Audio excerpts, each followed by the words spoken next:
విశ్వం కొన్ని నియమాలకు అనుగుణంగా పనిచేస్తుంది.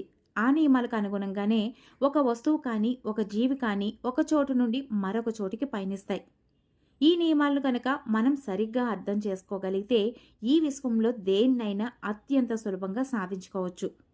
ఈ విశ్వంలో నిండి ఉన్నదంతా కూడా ఒకే శక్తి. ఆ శక్తిని వినియోగించి ఒక వస్తువుని కానీ, ఒక జీవిని కానీ లేదా పరిస్థితులను కానీ మార్పు చెందే దిశగా ఈ శక్తిని ప్రకంపించగలిగితే సాధించాలనుకునే గమ్యం మనకు మరింత సులభంగా మారుతుంది. మన గమ్యాన్ని సులభం చేసుకోవాలి అంటే విశ్వం యొక్క కొన్ని నియమాలను తెలుసుకోవాలి. అప్పుడే ఈ ఆకర్షణ సిద్ధాంతం ఏ విధంగా పనిచేస్తుందో పూర్తిగా అర్థం చేసుకోగలుగుతాం. అలాగే ఈ సిద్ధాంతాన్ని ఏ విధంగా ఉపయోగించాలా అని మీకు ఒక క్లారిటీ కూడా వస్తుంది. అందుకనే ఈ వీడియోని చివరి వరకే కాకుండా 1-2 సార్లు చూసి ఈ విశ్వ నియమాలను అర్థం చేసుకోవడానికి ప్రయత్నించండి. ఈ విశ్వంతో కనెక్ట్ అవ్వడం, కోరింది దక్కించుకోవడం మీకు చాలా సులభతరంగా మారుతుంది. విశ్వ నియమాలు లేదా యూనివర్సల్ లాస్, వీటిని సార్వత్రిక చట్టాలని కూడా అంటారు. విశ్వం అనేది ఈ లాస్ని బేస్ చేసుకొని వర్క్ చేస్తుంది. కనుక వీటిని మనం ఖచ్చితంగా తెలుసుకోవాలి. ఈ నియమాలలో ఈ 12 నియమాలను తెలుసుకోవడం ద్వారా మనకు యూనివర్స్ గురించి మంచి అవగాహన పొందగలిగే అవకాశం అనేది మనకుంటుంది. అయితే ఈ లాస్ ఎలా పనిచేస్తాయో ఇప్పుడు తెలుసుకుందాం. వీటిలో మొదటిది law of oneness. Law of oneness అంటే ప్రతి పదార్థం కూడా కనెక్ట్ అయి ఉంటుందని అర్థం. ఈ ప్రపంచంలో ప్రతిదానికి ఏకత్వం అనేది కలిగి ఉంది. ఎక్కడో జరిగే వేరే వేరే విషయాలన్నీ ఒకదానితో ఒకటి అనుసంధానమై ఉంటాయని ఈ లా అనేది చెప్తుంది. వేరువేరు వ్యక్తులు ఏమనుకున్నా, ఏం ఆలోచించినా వారి ఆలోచనలు మన జీవితాన్ని ఏదో ఒక రకంగా ప్రభావితం చేస్తూ ఉంటాయి. అలాగే మన ఆలోచనలు కూడా ఎదుటి వ్యక్తుల జీవితాన్ని కూడా ప్రభావితం చేస్తూ ఉంటాయి.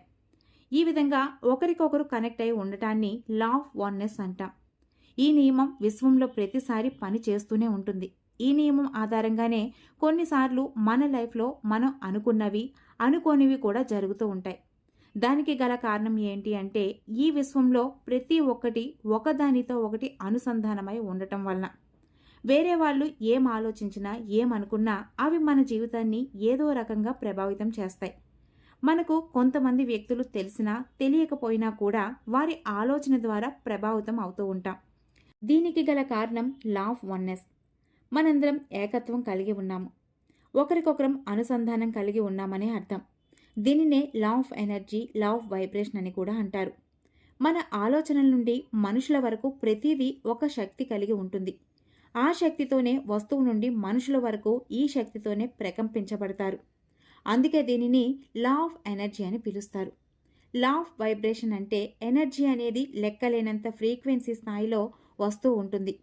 ఎనర్జీ వైబ్రేషన్స్ అనేవి నిరంతరం విశ్వంలోకి ఆలోచన రూపంలో, మన చర్యల రూపంలోకి పంపించబడుతూ ఉంటాయి.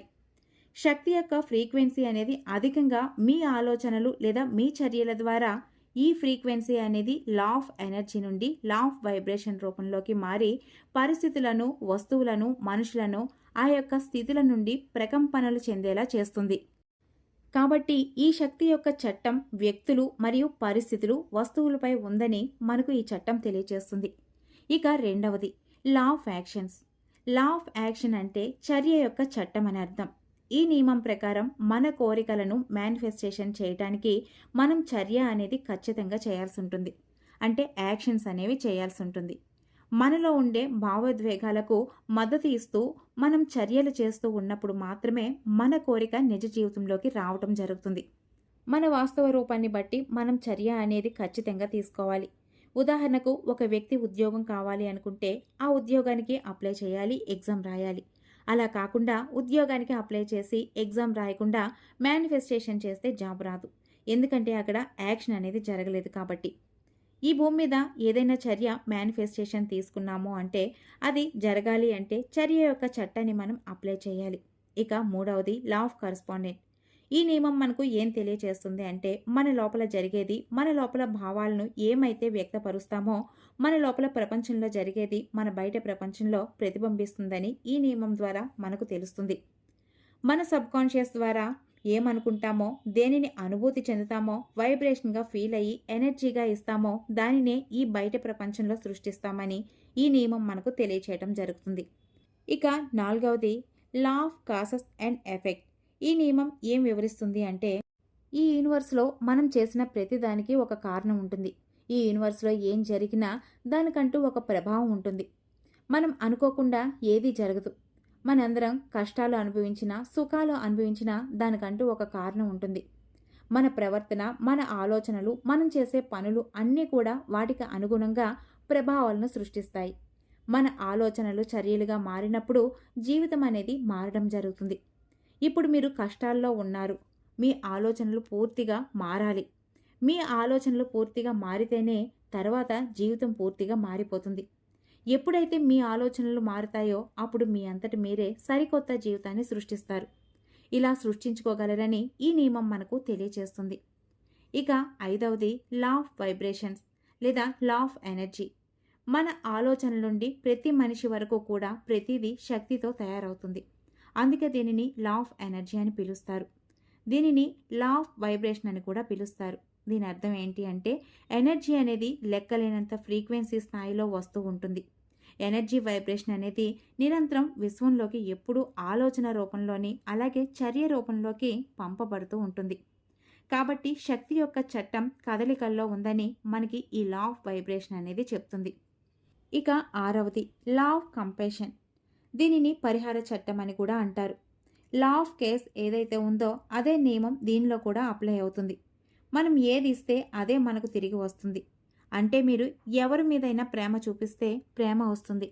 దయ చూపిస్తే దయ వస్తుంది. కోపం చూపించినా, ఎలాంటి నెగిటివ్ అయినా పాజిటివ్ ఎమోషన్స్ అయినా ఇలా ఏది చూపిస్తే అదే మీ దగ్గరకు తిరిగి వస్తుంది. ఇక ఏడవది లా ఆఫ్ అట్రాక్షన్. ఈ లా ఆఫ్ అట్రాక్షన్ అనేది ఏదైతే ఉందో దాన్ని మనం సరిగ్గా అర్థం చేసుకుంటే మిగిలిన లాస్ అన్నీ కూడా దీన్ని డిపెండ్ చేసుకొని పని చేస్తూ ఉంటాయి.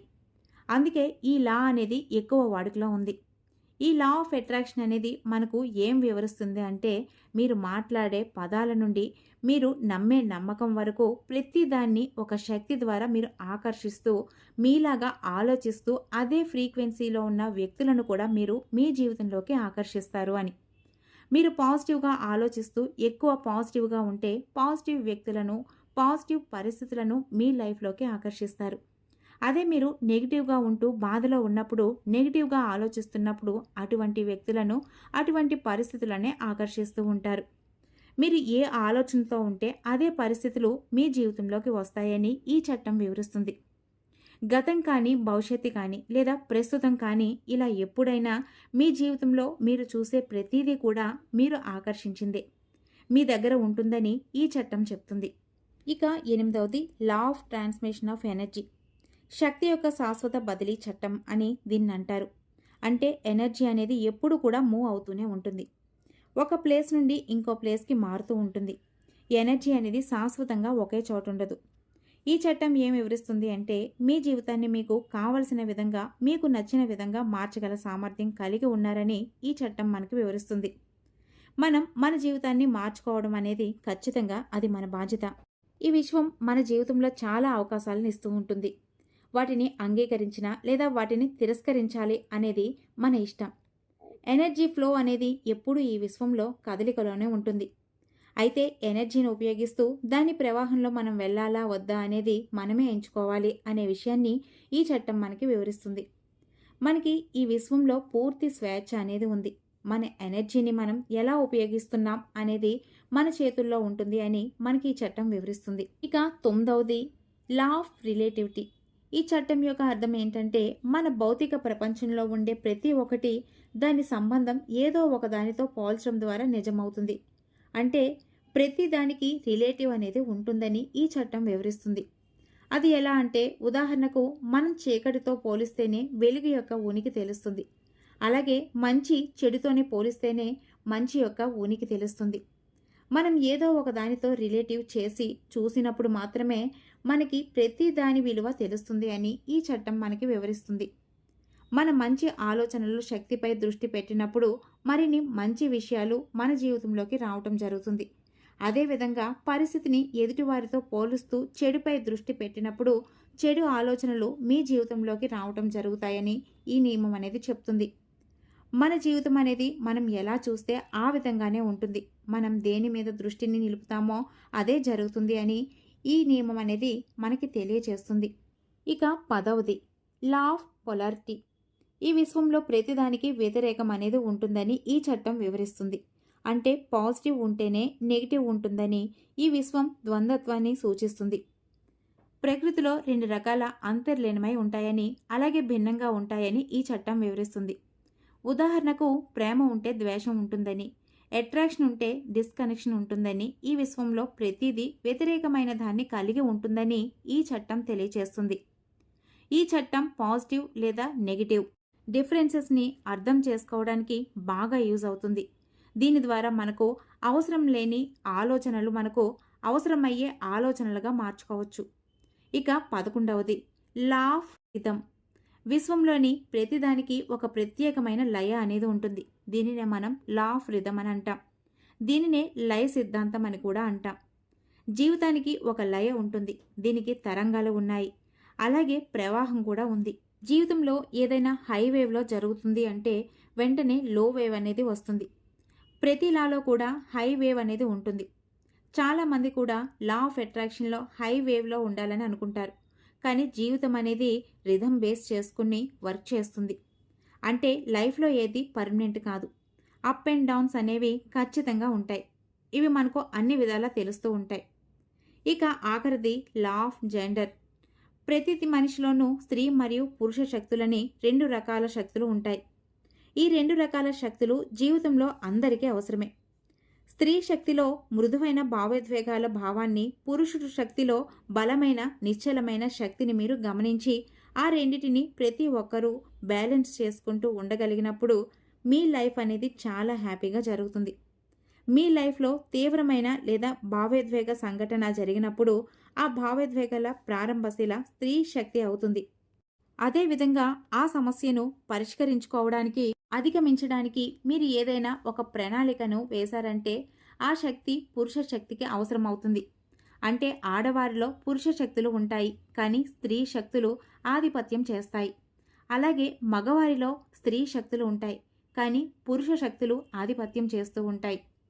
ప్రతి వ్యక్తిలోనూ 2 రకాల శక్తులు ఉంటాయి. ఆ 2 శక్తులను సమతుల్యం చేయటానికి, నైపుణ్యం సాధించడానికి మిమ్మల్ని మీరు ఎప్పటికప్పుడు సిద్ధపరచుకుంటూ ఉండాలి. ఈ విధంగా ఈ 12 లాస్ను అర్థం చేసుకుంటే ఖచ్చితంగా మీ జీవితంలో ఏది అనుకుంటే అది ఆకర్షించగలుగుతారు. ఈ వీడియో మీకు ఏ విధంగా అనిపించిందో మర్చిపోకుండా మీ అభిప్రాయాన్ని కామెంట్స్లో తెలియచేయండి.